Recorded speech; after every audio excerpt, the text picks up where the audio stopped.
Hello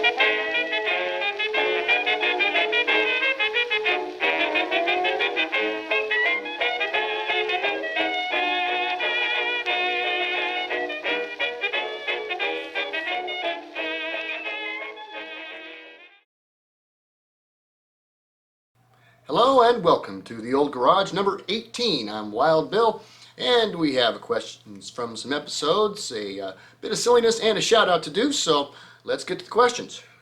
Printed them out right here. Let's see. From the episode Death at the Races, Craig Hagenbrook, he asked, when did gauges such as speedometer, fuel gauges, and such come a thing? Before such gauges exist, when did it become common to check water and oil and things? Well, actually, those gauges are older than the car. Odometers have been around since Roman times. Speedometers also date back to the early part of the Industrial Revolution. You have fuel gauges, water gauges, except float gauges, etc. Those have existed. Those are developed a lot of for the steam engine and locomotive industry. They were just made small enough for cars, and they started appearing on them very, very early. There's cars from the 1890s that have speedometers and odometers and even a motometer, which is a temperature gauge of sorts that is like a thermometer that goes onto the radiator. So, yeah, the gauges have been around for a long time. Good question, and we'll probably do an episode or special about something like that. All right, James MacArthur, he's got plenty of, you'll hear his name a lot. From the same episode, he asked, great research and presentation on this. Thank you. Appreciate it. This is a question about how long do you spend prepping for these? It's clear that you spend some time as they're polished and well done. Well, again, thank you. It takes me, depending on the episode, anywhere from 8 to 15 hours to put an episode together. And the majority of that is actually spent research and writing. Probably it's fair to say that the actual researching and writing an episode takes me longer to do than filming and editing it combined. But then again, I'm not doing anything particularly difficult in my editing. They're pretty simple. So that makes it a little easier, I suppose. But yeah, about that long. Thank you. Okay, and now going to, I had some questions on the Old Garage, last one. Okay. And again from James MacArthur, he says, I think it was Henry Ford who quipped, they can have any color they want so long as it's black. When did color come into fashion on cars? Well, color was in fashion from the beginning, and you could get cars in all kinds of colors. Most of the cars, for example, in Europe, were custom colored. Now, it's interesting because there's eventually going to be an episode about the Model T.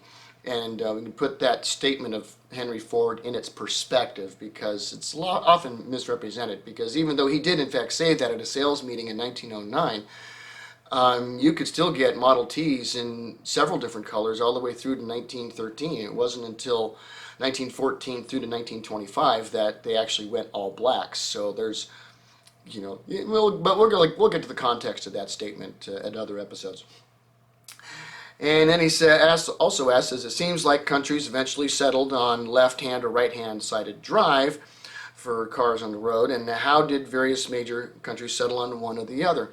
Well, it actually depends on what side of the road you drive on. When cars were still fairly new, I'm talking 1890s, 1900s, and believe me, whether you drive on the left or right in whichever country is its own, separate issue on the side of the road, and whether one is better than the other is basically two people throwing rocks at each other. But having the steering or the driver's position on the opposite side of the vehicle that you are actually driving on the road on made a lot of sense, and which is why it was done. Whether you drove on the left side of the road in Britain and elsewhere, or the right side of the road like America or elsewhere, having the driver's position opposite of that meant that you could pull up to the side of the road as a driver, and a passenger could enter the vehicle from the passenger side without having to go into the road. And this was particularly important because many of the first vehicles were being purchased and used as taxis. Whether they were specifically designed for that or not was irrelevant. It was being done. and therefore you just put it on the opposite side based on the country that you drive on and that way passengers can embark and disembark without going into traffic. So that was the reason why. Now, another Craig Hagenbruch question from the same The Old Garage. It says, with the turn of the century in cars, when did companies like gas stations and garages and such become a thing? Actually, I did address that a little bit in The Old Garage number 10, because originally your primary sources for gasoline or petrol or even naphtha if you're using a gas-powered steam car was going to be an apothecary. And the rise of gas stations, service stations, and auto garages and such, started really coming to pass in the early 20th century. And it's actually worth its own episode or special, and we'll probably get there. But we're looking right after the turn of the century. By around 1910 is when you start seeing those things more common. Okay, Vaclav Fate, he asked this one. He said, not sure if it was asked before or it needs a video, but I've been wondering about paint. Stainless steel is expensive, and current car bodies undergo many procedures and gain many coatings to protect them from corrosion, with color as one of the last layers. It's simpler for plastic parts. How did it begin, though? What was the best option in the vintage era? Also, to add a purely aesthetic question, what were the most popular colors in the 1920s? Well, it's pretty simple to say that paint is a necessity and has been since the cars began. In fact, painting metal or wood, far predates the car. The idea is that if your house or barn is made of wood and you just leave it bare to the weather, it's going to rot and become useless a lot faster and require a lot more maintenance. Whereas if you paint it, it'll protect the wood from the weather and keep you from having to do as much maintenance on it. Same was true with metal. And metal that is painted is more resistant to rust, and to other corrosions. And so painting's been there from the beginning. And the first cars were painted. There was either an enamel or lacquer were the most common. And often it was done in one application, just a paint that acted as a primer. That was something that was done. But using a two-stage paint, like a primer and then a paint over that is again something that predates the car. You can go back to the 1830s, 1840s and see that being done. And on cars it was just simply using it. Because keep in mind that these weren't unibody constructed cars. Each body panel was handmade in most of these cases, and so they're going to be hand painted, hand sanded, hand primed, hand painted. And colors, you could have whatever color you want, but they're not all going to be the same. So, because they would mix the paint for that particular car, or if they had a few cars that wanted a color like it, but then they'd have to mix more, and it was never exactly the same. So color quality control wasn't there, but you get into the 1920s, car colors were crazy. You had two-tone cars, three-tone cars, 3 types of blue, 3 types of green, 2 different reds and a pink, different tans, different, a number of companies were well known for being quite flamboyant in their, how they painted their cars. Scripps Booth, Moon, Marmon, their color schemes were crazy. So what was popular? Bright colors and more colors. Two-tone became real popular in the 1920s. Okay. Quick question from Gabriel F. He says, I'm sure you plan to cover this detail at some point, but could you touch on the evolution of early Ford automobiles leading up to the Model T? And just what made the Model T such a success? Well, you're right. That is going to be an episode. So, first of all, one about the various different models that he built, like the Model A, which not the Model A of 1928-32, but the first Model A of 1904, and the models, the K, the F, etc., that led to the Model T. And we are going to go over those, but that is a separate episode, and I've got a good dozen and a half stuff to do before I quite get back to Henry Ford, but I'll get back to him. I will. Trust me, I'll do it. Okay. This is from Liz J. I finally have a question! Yay, Liz! Okay. I was reading Unnatural Death by Dorothy L. Sayers, published in 1927, and she describes her main character's new vehicle as the Slim Black Monster, with its long rakish body and polished copper twin exhaust. The new Daimler Twin 6, says Lord Peter. Now, inspired by this channel, thank you, I immediately searched for information on the Daimler Twin 6. I found the Daimler Double 6, what a beauty, but I couldn't find any reference to copper exhaust. Everything I read said that copper couldn't handle the temperature of an exhaust system. So who's correct, Miss Sayers or Google? Google's correct, but Miss Sayers is further off than you may have realized. Now, the new Daimler Twin 6, it was called a Double 6, and I think it's odd that an English writer would use the American term for a V12 engine, because to say Twin 6 is an American thing. Double 6 is very British. And also, this car didn't have dual exhaust. It did, of course, have two different exhaust manifolds, because it was a V12, but it went to a single exhaust system with a muffler to the rear of the car. And actually, unless you had a custom or a coach-built car of this, which could be done, you probably wouldn't even notice the exhaust on it, because it was just a single tailpipe tucked behind the rear dumb irons. So I don't know what she may have been thinking. She may have been thinking of something like the pipes on a Duesenberg or a Mercedes of the same era, like a 1926, Merc. Where you have those stainless steel pipes that come out on either, on the side of the engine, and as a V12 it'd be either side. But they're never going to be copper, because copper cannot handle the heat at all of exhaust. Magnesium can't handle it. You're going to use stainless steel, or if you don't have that, you may use a porcelain type of wrapping over another metal, But those types of pipes, those ones, the steel ones, if you get them hot enough, they'll start changing colors and blues and oranges, and they may kind of look a little coppery. However, the Daimler Double 6 didn't have those types of pipes on the sides of the engine. So I think Dorothy Sayers probably just used her imagination of what a really cool car would be from 1926, and that definitely was one, but I doubt she actually looked at one before she wrote the description. So that's what I got on that one.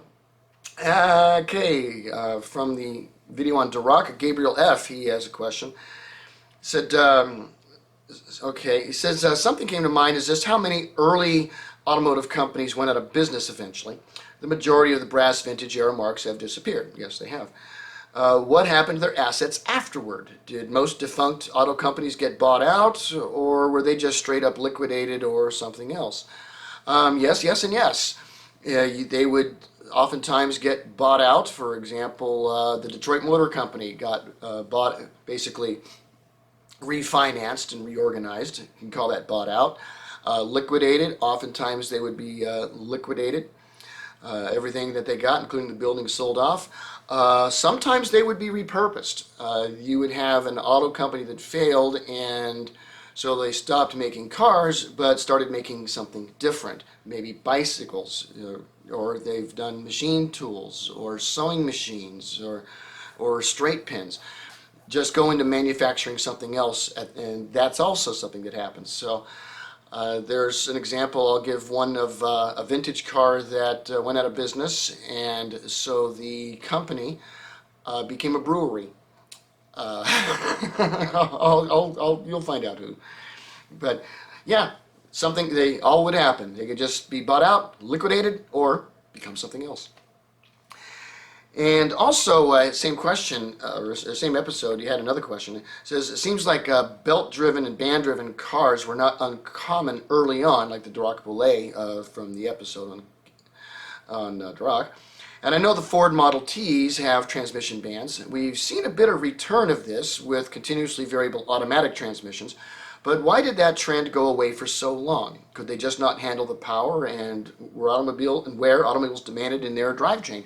And the answer is pretty much yes, they couldn't, because most of these bands were not metal. They were made of leather or a rubber or a type of flexible, a flexible belt. And they just couldn't take having that constant friction, being pressed, by various shifting levers, and they just wore out very quickly. They would expand and get loose and come off, so they just weren't as efficient. Now the Model T, has a planetary type of transmission in it, okay, and a clutch in its clutch system. Does it have bands? Yes, it does have bands, and those bands aren't necessarily made out of leather. So, an integral part of the transmission to have, being an, rubber or leather just isn't a good idea. And once cars got so powerful that, this became a real problem, it just stopped being done. So, and those were the questions that we have, but we do have some silliness to do, and a shout out. Don't forget, we got that coming as well. So for some silliness, I figured I'd do round 2 of some of the names of car makes that are, okay, they're kind of silly. Now again, had to be in manufacture in 1932 or before, okay, had made at least one car, and it was an actual make of car, not a model. So, okay, this is in no particular order this time. Okay, from France, Roger, over. Done? Okay. I should have made that for an airplane. All right, in USA, Balzer. Okay. All right, here's an English one. Roots and Venables. They misspelled vegetables. I get it. Okay. All right, here's one that's a little scary. Here's the J. Robert Oppenheimer car from France, the Fission. All right. England, we have the bell size. Well, how big is the bell? What is the size? I don't know. They don't answer it. We have Dean Martin's car from Switzerland, the Martini. Gotta have one. All right, put this in your pipe and smoke it in Belgium, because they have the pipe. In Belgium, the pipe. Okay. Hey, what's up, Pop? He's in Switzerland, the Pop. All right. Now, if your kitchen tile or bathroom tile is a little worn and needs some help, you can always go to the USA and get grout. Yeah. Now in England, we have a car here that is Components. That's the name of the car, Components. Now, I don't want to buy just the components. I want the whole thing, okay? But no, this Components. In England, Pigott. Italy. Tornelli pizza. Yes. I'll have some Tornelli with my pizza. Thank you very much. Okay. All right. Now, in USA, I think this is pretty obvious, what this car is. It's electric vehicle. Okay. Yeah. Now, this is actually a very well-known make of car, but it is still funny. From the USA, Locomobile is loco in the cabeza. Now, in France, there's the car Liberia, but shouldn't that be an American car? I mean, didn't James Monroe, get that going? Okay, now, if you're in the know, like I'm in the know, then you know that in the USA, you can get a no. Yeah. All right, last one. And now this is one I think is the one that's really named incorrectly, because it's an English car and it is named Mail. M-A-I-L, as in a letter, that gets delivered to you. But this is from England. Shouldn't it have been called the Post? But okay. Hey, that's this then. And now for a shout out. There is a channel out there where there's this guy in England who is building a car from scratch. I mean, designing it, building it, a whole ball of wax. And he is making videos not only showing that process, and he's about half done with it now, but he's also got some outstanding videos on some serious classic cars and vintage and veteran cars. I mean, I was just watching one he has on the 1897 Henriod. Remember the Henriod brothers episode? Yeah, one of those cars that's in that thumbnail, he's got one live on his video running. And of course, his channel is called Gasolini. And this is a cool channel. If you want to not only see hands-on and listen to how things really work in a shop and how the process goes of fabricating metal, making a body, designing everything, you're going to love what this guy does. And you're also going to love the other videos that he does as well about some great vintage cars. And so that is the episode we have for today. That's all the questions. That's everything else. And we will see you next time. So, peace.